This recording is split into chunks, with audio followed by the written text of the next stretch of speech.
তাবলীগের সাথে জড়িত, ব্যবসা একই সাথে করে, কিন্তু একজন দাওয়াতে তাবলীগের সাথে জড়িত, সে চিল্লা দেয়, তাবলীগ করে, গাস্ট করে, বয়ান করে, সবকিছু করে, বন্ধুর সাথে সম্পর্ক আছে ব্যবসার মাধ্যমে। তা বন্ধুকে দাওয়াত দিচ্ছে, বন্ধু তুমি আমার সাথে এই কাজগুলো করো। তা বলে ঠিক আছে, আজ যাই কাল যাই করতে করতে যাওয়ার আর সুযোগ হয় না, খালি খালি ওয়াদা, খালি ওয়াদা।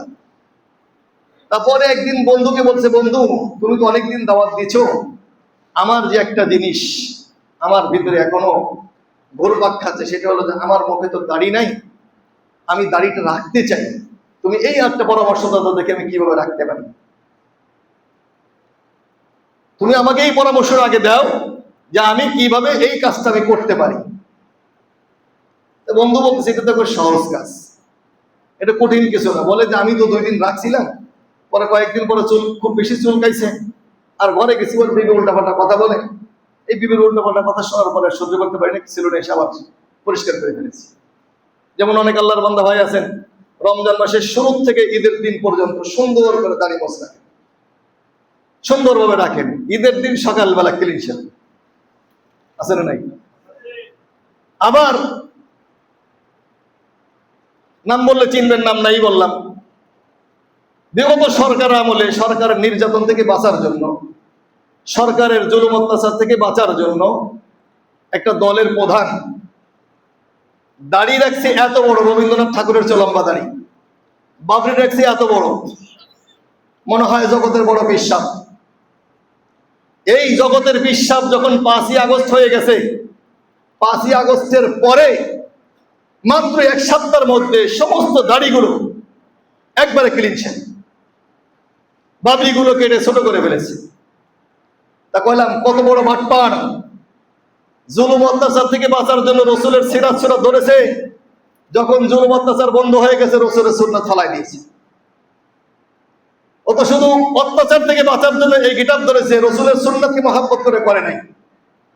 যদি রসুলের সুন্নাতকে মহাব্বত করে করত, তাহলে পুরো বাংলাদেশ দিলেও সেই রসুলের সুন্নাতকে ফেলে দিত না, ঠিক না? ঠিক, পুরো বাংলাদেশ দিলেও সে ফেলতো না। এই সমস্ত বাটপাড়ি যারা করে, তারা যদি নেতা হয়, দলের প্রধান হয়, দলের দায়িত্বশীল হয়, এদের থেকে বাটপাড়ি ছাড়া আর কিছু আশা করা যায় না। এরা বাটপাড়ি শিখাবে, কারণ নিজে বাটপাড়, অধীনস্থ যারা আছে তাদেরকে শিখাবেও বাটপাড়ি। আমরা ওই বাটপাড় হতেও চাই না, বাটপাড়ি করতেও চাই না, রসুলকে ভালোবেসে, নবীকে ভালোবেসে রসুলের সুন্নাত পালন করতে চাই, পারবো ইনশাআল্লাহ। এখন এই 2 বন্ধু যখন বলছে যে আমাকে একটু সহযোগিতা করো, কোন পথ অবলম্বন করলে আমি এই সুন্নাতটা আমল করতে পারি। তাবলীগের মানুষ তো ঠান্ডা মাথায় বলেছে এটা সহজ। তুমি তোমার বাড়িতে গিয়ে, ঘরে গিয়ে তোমার যাকে মনে চায় তুমি একজন অভিভাবক বানাও, একজন মুরব্বী বানাও, এবং তার সঙ্গে ওয়াদা করো। বলে আমার তো সেরকম কেউ, বলে অন্তত পক্ষে তোমার যে মেয়ে আছে, বাচ্চাটা আছে, তোমার মেয়ে তো উপযুক্ত, তুমি তাকে সাক্ষী রেখে তাকে একটু মুরব্বী বানায় বলো, মা আমি আজকে তোকে সাক্ষী রেখে বলতেছি, আমি আর কখনো দাড়ি কাটবো না, দাড়ি চাচবো না, তুই সাক্ষী থাক। বলে এটা তো সহজ, মেয়ের সামনে বলা এটা কোনো ব্যাপার নাকি, মেয়েকে সাক্ষী রেখে বলবো, সমস্যা কি? বলে তুমি সেটাই করো। ওই আল্লাহর বান্দা বাসায় এসে মেয়েকে ডাইকে কাছে বসে আদর করে, সুন্দর করে, এরপর বলছে, মা তুমি একটু সাক্ষী থাকো, আমি তোমার সঙ্গে ওয়াদা করতেছি যে আমি আর রসুলের দাড়ি কখনো চাচবো না, এই সুন্নাতকে ফেলবো না, তুমি সাক্ষী থাকো। তো মেয়ে বলছে, বাবু ঠিক আছে, তুমি যদি আর ফেলো তাহলে কিন্তু তোমার সাথে আমার বোঝাপড়া আছে। মেয়ের সুযোগ বুঝে বাবার এই কথাকে এমন ভাবে শক্ত হাতে নিয়েছে, তো বাবা আলহামদুলিল্লাহ বলে ঠিক আছে। মেয়েও বলে ঠিক আছে।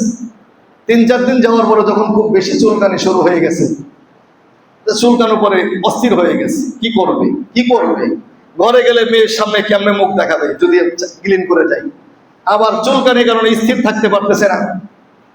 পরে চিন্তা করলো যা হয় হোক, মেয়েকে একটা বস্তু দেওয়া যাবে। উনি আবার দোকানে গিয়ে, সেলুনে গিয়ে পরিষ্কার করেছে। পরিষ্কার করে যখন বাসায় গেছে, বাসায় যাওয়ার পরে দরজা যখন খুলে দিয়েছে, প্রথমে মেয়ের সঙ্গে দেখা। মেয়ে দেখে বলছে, আব্বু তুমি না আমার সঙ্গে ওয়াদা করলাম, তুমি না আমাকে সাক্ষী বানাইলা, তুমি আমার সাথে ওয়াদা করে 3-4 দিনের মধ্যে আমার ওয়াদা কেন ভঙ্গ করলে? তোমাকে তখন মনে চাচ্ছে না ঘরে ঢুকতে দিতে। বাবা তো সকল লজ্জায় পড়ে গেছে, জায়গা মতো হিট করছে। আচ্ছা মা ঠিক আছে, ভুল হয়ে গেছে, আমি আর এটা করবো না, আজকে একটু ঘরে ঢুকবো। বাবা ওয়াদা করলে তো? হ্যাঁ ওয়াদা করলে। ঘরে আসছে, খাওয়া দাওয়া করাইয়ে 1 সপ্তাহ পর আবার যখন নাকি ওই অবস্থায় তার শুরু হয়ে গেছে, একবার সেলুনে যা আবার বের হয়, সেলুনে যা আবার বের হয়। এখন সেলুনে বলে ঘটনা কি ভাই? ঢুকতেছেন বের হচ্ছেন, ঢুকতেছেন বের হচ্ছেন, বলে রে সমস্যা পড়ে গেছে। কি সমস্যা? আমার এখানে চুলকানি শুরু হয়ে গেছে। এখন এই চুলকানির কারণে মনে যাচ্ছে ক্লিন শেভ করায়, কিন্তু বাসায় গেলে তো সমস্যা। বাসায় গেলে আমি আজকে আমার মেয়েকে কি জবাব দিব? আমি আমার মেয়ের সামনে কিভাবে মাথা দেখাবো? আমার মেয়ের সামনে তো আমি আর আমার এই ওয়াদার বরখেলাপের কথা বলতে পারবো না। ছেলেরা পরামর্শ দিয়েছে, ভাই আর 3-4 দিন কষ্ট করে ঠিক হয়ে যাবে। সুতরাং মেয়ের সাথে যেহেতু আপনি ওয়াদা করেছেন, আপনার মেয়েকে ভালোবাসেন, মহাব্বত করেন, আপনি আপনার ওয়াদাকে বাস্তবায়ন করুন। ছেলেরাও পরামর্শ দেওয়ার পরে উনি আর ওই কাজে যান নাই। ওই কাজে না যাওয়ার পরে 1 সপ্তাহ পার হয়ে যাওয়ার পরে আলহামদুলিল্লাহ ওনার চুলকানি দূর হয়ে গেছে। শয়তান ওনাকে ধোকায় ফেলতে পারে নাই। শুধুমাত্র নিজের মেয়েকে অভিভাবক বানিয়ে সাক্ষী রেখেছে। সাক্ষীর ভিত্তিতে আল্লাহ তাআলা এমন ভাবে কবুল করেছেন, ওনার ওই মুখের দাড়ি আর ফেলানোর প্রয়োজন হয় নাই। সুবহানাল্লাহ। কৌশল দাওয়াত তাবলীগের ওই লোকটা কৌশল করে তার মেয়ের মাধ্যমে তার রাসূলের জিন্দেগীর একটা সিরাত সুরাতের মধ্যে রাসূলের সবচেয়ে বড় মহব্বতের জিনিস তার চেহারার মধ্যে প্রস্ফুটিত হয়েছে। আজকের এই সকালবেলা, আজকেও সকালবেলা যখন কিতাব পড়তেছিলাম, মোতালা করতেছিলাম, একটা জিনিস সকলের জন্য জরুরি।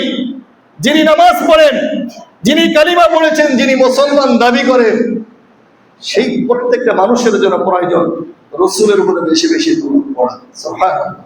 দরুদ পড়লে লাভটা কি?